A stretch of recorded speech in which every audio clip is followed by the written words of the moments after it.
Kui, Nek Now, Shirley Laos, Nek Yurok, Karuk, Essie Chetko, Trinidad Rancheria Kichok, Waykaw, Skui Saninapek. I'm happy to be here today at Tapana Point, part of Luffenholtz Beach, and within the ancestral lands of all the Yurok peoples. I'd like to offer a blessing for this place, a toast to the coast, if you will. Wanayayak, Kumeth Ekunar, Surf Naguri Kok, Na San, Pish Call, Te Walau. Waklau, Waklau, Waklau. The one above, I want to thank you for bringing us here. We are happy to be here. Cause us to help and to be useful to the ocean, to the Pacific Ocean side. Thank you. I've been on the Trinidad Coastal Land Trust Board of Directors for 4 years now. When I received a new annual newsletter in the mail and found several projects that overlapped with Trinidad Rancheria projects and issues, I met with Ben Moorhead, the director of the Land Trust, and we discussed our overlapping concerns and issues. And he suggested that I consider applying to be on the board. The Trinidad Rancheria shares a boundary with one of the TCLT's conservation easements, and our location on Scenic Drive places us nearby to other land trust sites in the area that are of cultural concern not only to our tribe, but to the larger Trinidad community as well. My family and tribal members have a close connection to this beach. Growing up, we would come here to dip net for surfish. When the surfish were running, word of mouth would quickly pass, and my brother would grab his dip net, and we would all come down to Luffenholtz Beach to fish and collect our surfish. I'm happy to be a member of the Land Trust Board of Directors and to work together with the community to provide public access and to protect our land holdings and easements. Wak Flau. Hey, my name's Gabe, and I'm a lifelong surfer. I moved here about 7 years ago, and I'm lucky enough to call Humboldt County my home for the time being. This behind me is Camel Rock, and it's one of the most unique and one of the best places to surf here on the North Coast. And it's just a really special spot.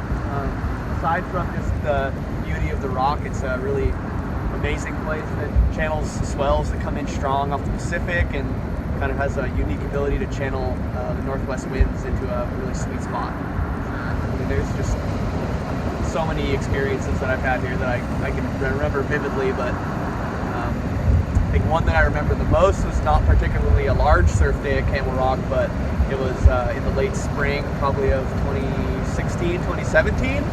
And the sandbar on the inside had set up really, really well, and there was just a really fun, really small longboard wave just peeling right through the inside, and the winds were good, and I was surfing with some good friends of mine. The water was really clear. The Land Trust does some really great things for us as surfers, whether we know it or not. We're lucky that they have the trails that come down on both the north and south sides of the beach, and depending on the tide and where you want to surf, it's real easy to kind of skip down to wherever you want to be surfing at. And not to mention just the other places along Scenic Drive that Trinidad Coastal Land Trust provides access to for not just surfers but everyone else.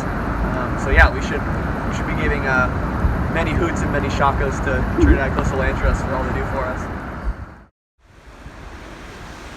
Here we are at the beautiful Baker Beach, the farthest northern beach along Scenic Drive that the Trinidad Coastal Land Trust owns and stewards. We have regular volunteer stewardship work days at this location, removing invasive species and performing trail work on this lovely trail here that leads down to this beautiful protected cove, perfect for a windy day. You can find plenty of nooks and crannies that will keep you warm. And then this rock outcropping down here is famed among local naturalists for its tide pooling. Let's go take a walk down there. Shown here is a beautiful diamond-backed tritona, which is a species of marine sea slug or nudibranch, and is always a wonderful treat to find in the intertidal zone.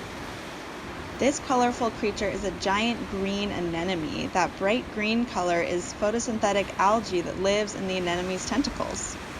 If you are lucky, you could catch a glimpse of an eastern Pacific octopus as it cruises from its den in the intertidal zone to the sea. Although they do not live in the intertidal zone, these sea nettle jellyfish are commonly seen washed up on the shore here in Trinidad. This critter here is a limpet, which is a species of marine snail, and here it is cruising around on some acorn barnacles using its razor-sharp feeding appendage called a radula to scrape minute algae particles off the surface. This is an awesome clip of some tiny hermit crabs feeding in the gills of a beautiful leather star.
folks.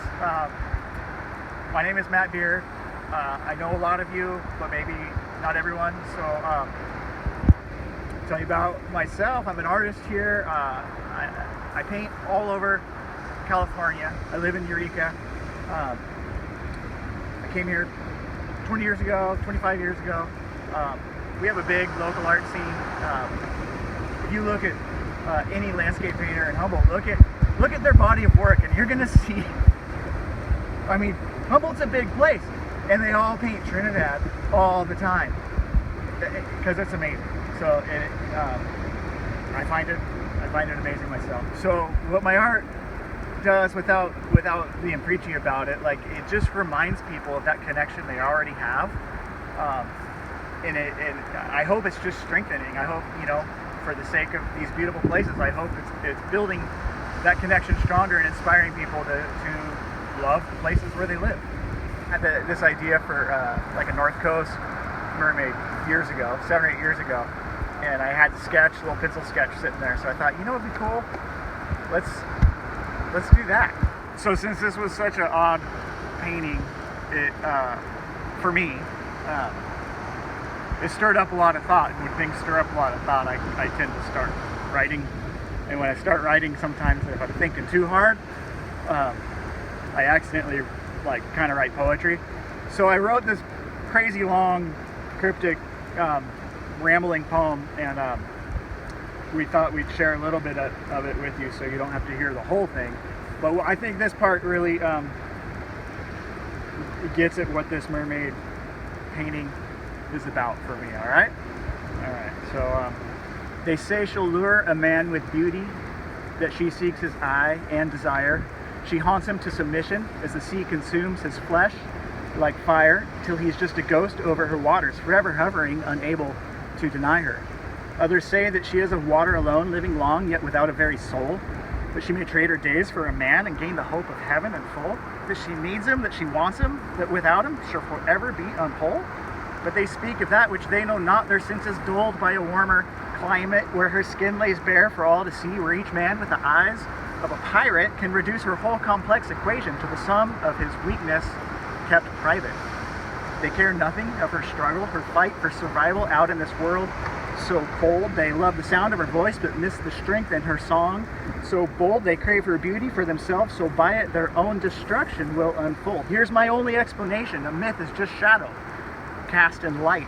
This is only my observation. Truth is a rock in the water at night. One is pleasure, the other pain.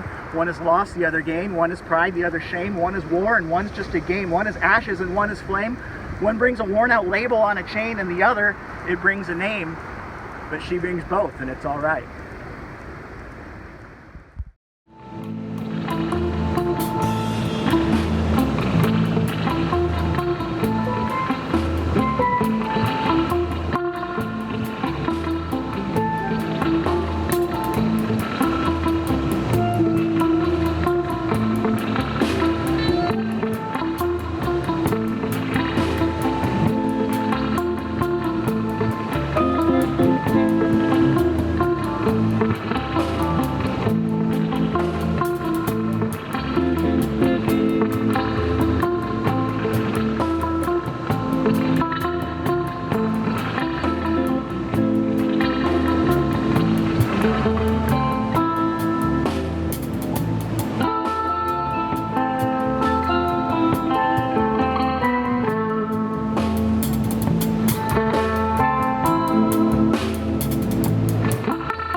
generous of you along with me and a fellow supporter of the Trinidad Coastal Land Trust.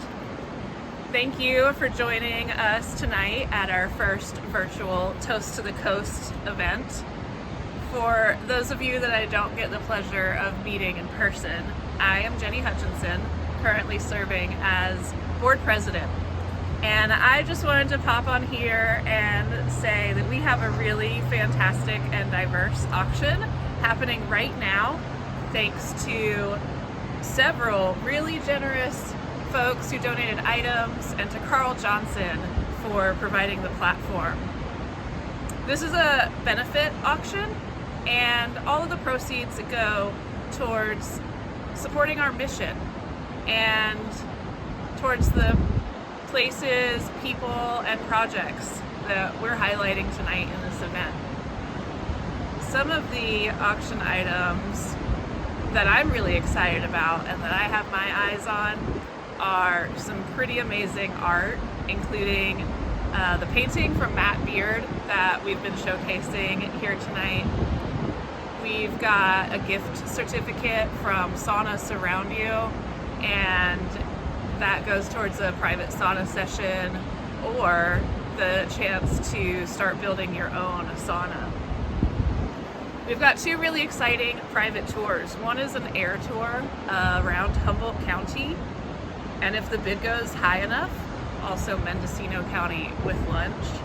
Another is a private kayak tour of either Humboldt Bay or Trinidad Bay from Kayak Zach's, and that includes the rentals and lunch as well. And then something that I'm passionate about as a wildlife biologist is native plants, and Samara Restoration has donated a gift certificate so that you can pick out some native plants from their nursery that will match your yard or a project you're working on. So hop on over to the auction website and see if anything catches your eye. And thank you so much. I continue to be humbled and extremely thankful for the support that our organization gets from our community. And I recognize that that doesn't always come in a financial sense or on auction items. Sometimes it's a little note of encouragement, or picking up trash that would end up in the ocean, or coming out to one of our volunteer work days. So thank you so much for being here with me and for being a Land Trust supporter. I hope you enjoy the rest of tonight's program, and I hope to see you soon. As a small nonprofit organization, the Land Trust relies on and greatly values the volunteer leadership in keeping the land in ecologically healthy condition and accessible to the public. In years past, the Land Trust has ran regularly scheduled stewardship work days, inviting the community to help maintain the steep staircases down to Huda and Luffenholt and Baker Beach, and also helping to remove invasive species like ivy and pampas grass.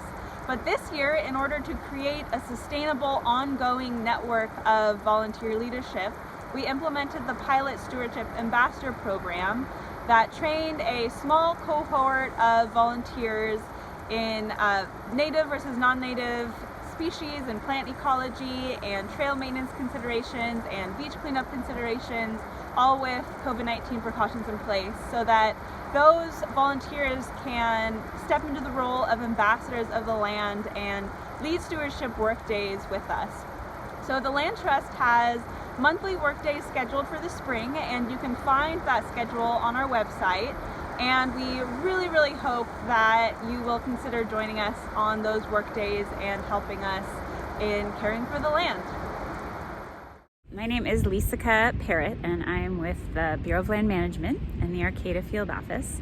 And as the interpretive specialist, I have worked with the Trinidad Coastal Land Trust in a partnership for over 10 years. And we have worked on all sorts of issues having to do with the California Coastal National Monument. One of our most successful and current projects is the Seabird Protection Network. And we work together to get the public, local residents interested and excited about the seabirds that nest in Trinidad. Trinidad is one of the most important nesting areas for the common murre and several other seabirds depend on the rocks and islands of the California Coastal National Monument to nest and rest. They live their entire life in the ocean. They are pelagic, and they come to Trinidad. They choose Trinidad every year, and they come and nest on the rocks those majestic rocks that you see as you look out onto Trinidad Harbor and Trinidad Bay. And so I've been able to work with the Trinidad Coastal Land Trust, and they have been amazing in bringing this program to local residents and allowing them to collect the science that is needed to keep track of these pelagic and migratory birds. And so we not only keep track of their population, but we also monitor for human disturbance, which is an important piece of the Seabird Protection Network. And it relates all back to the California Coastal National Monument, which the Bureau of Land Management is fortunate enough to steward. And we are so grateful for our partnership with the Trinidad Coastal Land Trust. Has always been a wonderful partner for the Bureau of Land Management. We have a lot of the same goals and wanting to protect and preserve and share with the public this amazing resource. So thank you, Trinidad Coastal Land Trust.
vista. We'll have a new ADA picnic tables and trails. We'll also have a portable restroom installed, and some great interpretive signage. That's really exciting. That's about to happen this summer. We'll be beginning construction and doing some reconfiguring, but really keeping the same beautiful destination overlook of Huda Point. Now, to the north of us, we're actually going to be starting the planning process for Lupenholtz Beach and Tepona Point. And that is a process now that the land trust owns that property. It used to be owned by the state, and last year we now own what used to be a county park, the Tepona Point County Park, and we're going to be looking at updating the parking areas, more interpretive signs.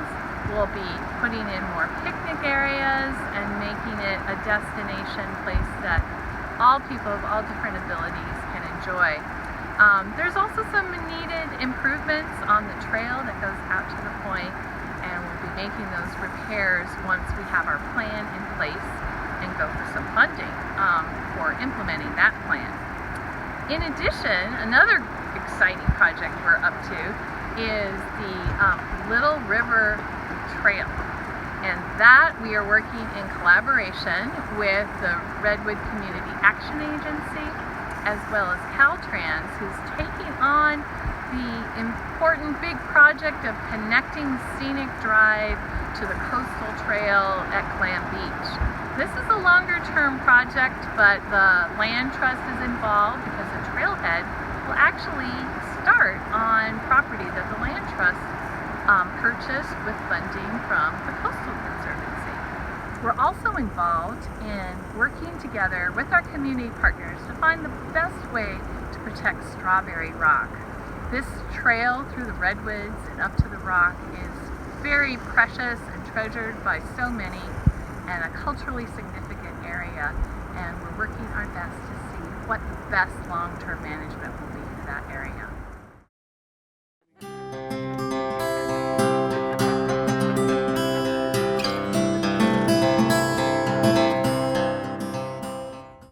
This is my wife, Virginia Waters. I'm Jim Waters. We have lived here in North Trinidad since August of 1966. And most of that time we've lived on this property, which is about 5.5 acres. And we have always been concerned with the welfare of the environment and the beauty of the land, and the right of every individual organism to have its own life, liberty, and pursuit of happiness. And the fern out there, or the soil fungi, these have every bit as much right to their lives as we do to ours, as I do to mine. And so the Land Trust, being interested in preservation of such places, we've been working together for, I guess, about a year now, trying to figure out how to save this place after we're gone. And this property here is part of a surviving patch of forest, which includes the Ruprechts across the creek and the Astrues behind us, and the forest goes back way up to Strawberry Rock and beyond, as a matter of fact. And if we can protect this collectively as some sort of unit under the reliable guidance of the Land Trust, then it can stay and continue to develop and serve as a refuge. As the association with the Land Trust is important to us because we trust them not only to protect our property here, but to seek out other properties and other landowners who might want to participate in this conservation easement program. And we plan to leave the entire property to the Land Trust in our wills. We have, as a matter of fact. And we hope that the little nucleus of money which that will provide may be used to help and encourage other similar landowners to do other similar things, and thereby protect an increasing amount of what survives along the coast here. And the best we could do is try to help preserve this little corner here. And the wonderful thing about living in one place for a long time, 50-some years in our case, is that you see the natural change. And on the property here, we've watched the plants grow up and the trees get bigger. And we've watched the trees come down in the 100-mile-an-hour winds. And we've seen the pasture replaced with ferns and trees and native wildflowers. All that sort of thing. You get the feeling of the flow of time and of change. And I would like to make the point that people are only one kind of animal on the planet. There are 10 million other kinds of organisms as well. Each individual organism has as much right to live as any other organism. And that includes soil fungus, it includes an earthworm, it includes a little bird foraging in the trees.